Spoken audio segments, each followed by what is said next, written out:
obligatory shout out to the entire avionics team on Starship. And there's that nose down orientation.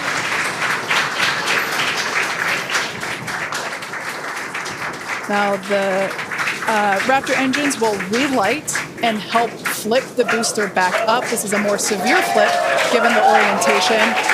The engines will shut down prior to the water making impact, prior to the vehicle making impact with the water. Our ship is doing great so far. There's those engines relighting. What a great reorientation. Wow.